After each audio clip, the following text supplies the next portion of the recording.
Alright, what's happening, y'all, man? It's your Rico from Street Scores, and the entire Commanders Nation can exhale. Last night was so bittersweet. It was a lot of sweet to it, but then we had the De'Ami Brown concussion, but he was cleared to come back. But of course, everybody was holding their breath on this whole Terry McLaurin situation. While we're celebrating Sam Howell, Eric Bieniemy, this offensive line looking better than we expected. Jahan Dotson always being open. That 2-minute drive that we ran right before the end of the second half. So many great things that came away from that game. But at the same time, I know all of y'all, I know I did, had this one thing in the back of my head. I hope Terry McLaurin is okay. Well, it sounds like, according to Ian Rappaport, that we can finally exhale. He is good to go day to day. So we got to dive into that whole situation. I'm going to break it down chronological order of everything that happened and how we progressively got better and better news over the course of like the last 12 hours. Also want to post some clips of Terry McLaurin trying to walk on his leg, and it doesn't look too bad. It's not perfect. He has like the very slightest limp leaving the game to go into the tunnel, but I'm gonna show y'all those clips and why. Even watching them last night when he headed to the tunnel, I was a little optimistic about him not being too hurt. But of course, there was the threat of turf toe, and y'all know turf toe is terrible. There's different levels of turf toe,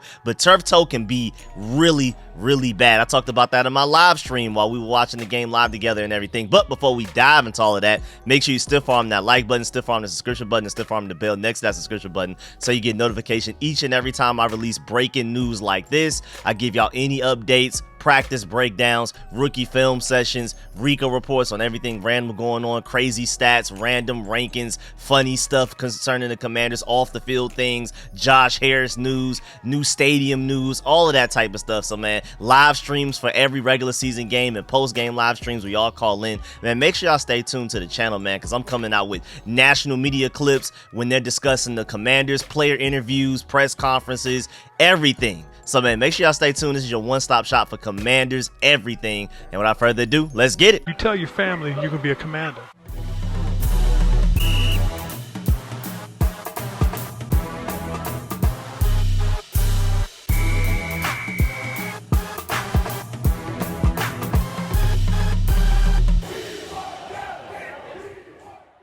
All right, so originally Terry McLaurin, it looked like he got tackled in a weird way and his foot kind of got stuck under him. A lot of people thought it was an ankle by the way it looked, but it ended up being his toe. And I think he even played like another play after that, but then after the play, he was like, yeah, no, I tried to work on it.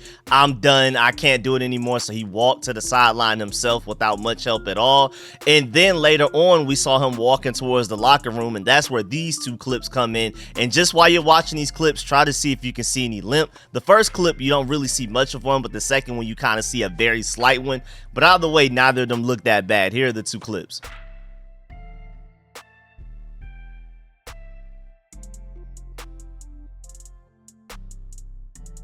Seconds, please. 30 seconds. The clock will start on the snap. Thank you. Howell's pass complete for a gain of 17 to number 1, Jahan Dotson at the Longhorn 32-yard line. First and 10. So from those clips, I was like, you know, I mean, there's a slight limp, but I think he should be straight. I would think that, first of all, he would have a bigger limp if the injury was that serious. Also, the two guys walking with him would be within range of if there's a potential collapse because something's too painful or something snaps or breaks or anything, that they would be like a little bit closer to be able to catch him. Like, they're not even close enough to really catch him. He's not using them like under the shoulder as like support to be able to walk or anything like that. He's walking by himself, and those guys aren't even like close enough standing in front of him to make sure, just in case if anything gets worse. They're completely walking beside him side by side as if he's not even really that hurt, as if it's not even like a leg injury, like it's just something else. So that also made me very optimistic about his injury. So I'm not very surprised with the news that we just got today. Just literally a few minutes ago from Ian Rappaport, I stopped everything I was doing to record this video because I felt like a lot of y'all out there stressing. Again, like I said in the intro, we're all high and mighty. We're super excited ending the Ravens win streak. And again, one of my main points with that, like I broke down in my whole breakdown position group by position group for the entire Commanders Ravens preseason game, good and bad and everything. One of my main points was, yeah, I know the Commanders fans are celebrating a lot about a preseason game. People are questioning why we care so much about this victory. Why did you care so much about keeping that streak going? same thing goes right back to the Ravens fans. So even outside of that, though, we've been celebrating like crazy over the past 12 hours, and you have national media hyping us up. I've been posting those clips and all of that type of stuff.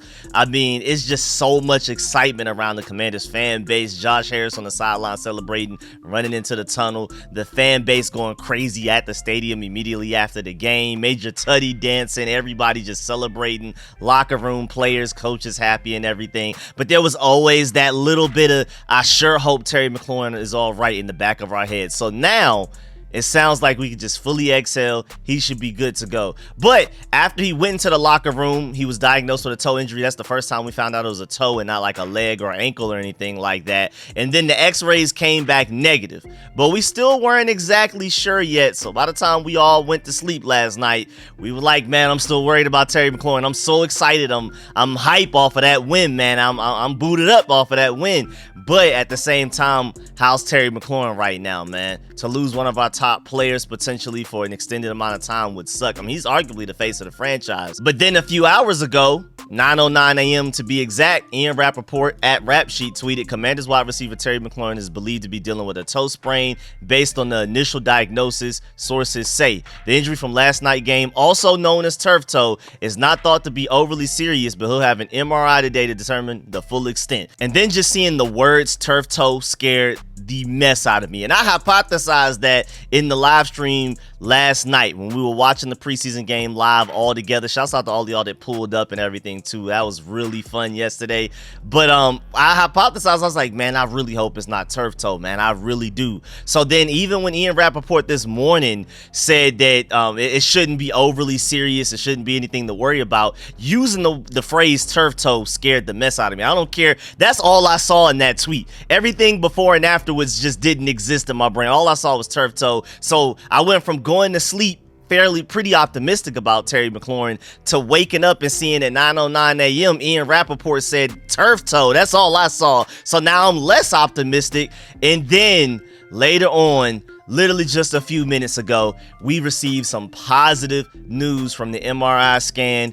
Everybody can exhale. Apparently, Terry McLaurin's toe that he injured last night showed no significant damage. We are good to go. Ian Rappaport, after he stressed me out this morning, went back to Twitter to calm us all down.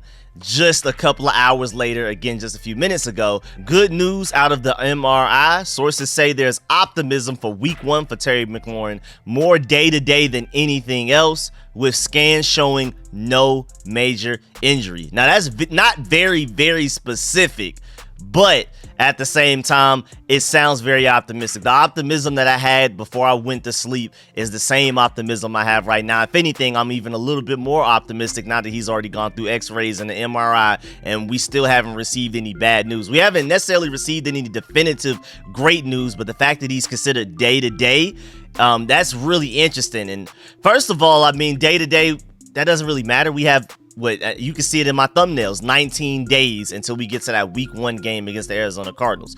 The starters I highly doubt any starters play against the Cincinnati Bengals this Saturday in the final preseason game of the 2023 offseason. I highly doubt it. So he wasn't going to play anyway.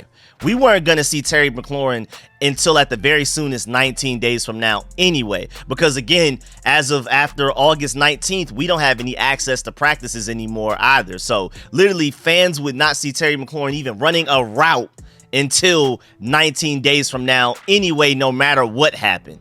But now it's great to know that he's day-to-day, and he should basically be ready to go week 1 if we really want him to be. Again, Ian Rappaport said, quote, there's optimism that he'll be ready for week 1. But now my question is for y'all, and of course y'all can get in the comment section and let me know your thoughts on this.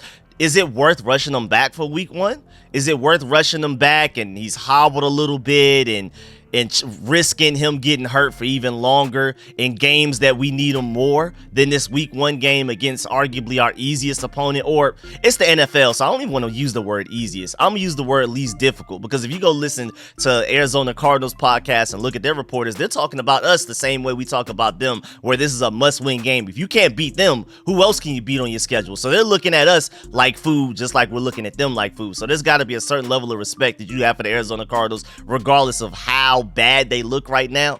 and like how they just don't look like they're gonna be a really good team, and we should go in there and get that win. That's like the only game we're favored for by Vegas out of this entire season right now.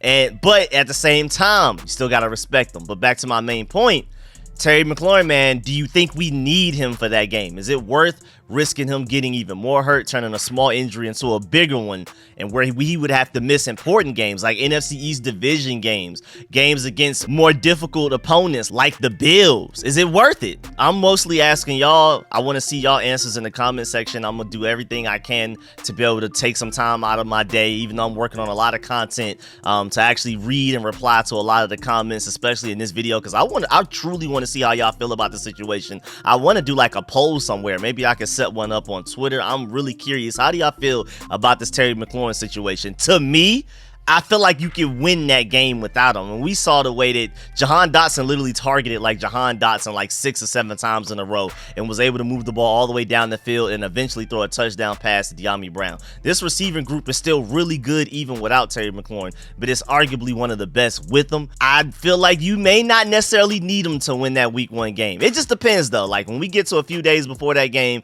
we'll check up on Terry McLaurin to see how he feels. But if it's even a slight risk of him making the injury that's already slightly bad even worse, to me, I don't necessarily think it's worth it. I still respect the Cardinals. I'm not just going to be out here like, we don't need Terry McLaurin to beat the Cardinals. We really don't. It's more so I'm just scared of risking it and allowing him to hurt himself even worse. And if there were an opponent on this entire schedule that we could win without Terry McLaurin, is the Arizona Cardinals. But again, don't take them lightly. It's the NFL. And what have we done to prove ourselves as a team that we can trust to go in and win a game we should win? Since when have the Burgundy and Gold, no matter the name that they've had, for at the very least the past 30 years, been trustworthy enough to be like, we should win that game, we'll go in there and win that game, and we don't even necessarily need one of our best players to return from injury too soon to win that game? I mean, the Houston Texans, I guess, last year, and even then, that game was a little bit closer than it should have been. So that's the end of this video. Please get in the comment section. Let me know how you feel about everything discussed in this video. Again, especially about this whole Terry McLaurin playing week 1 situation.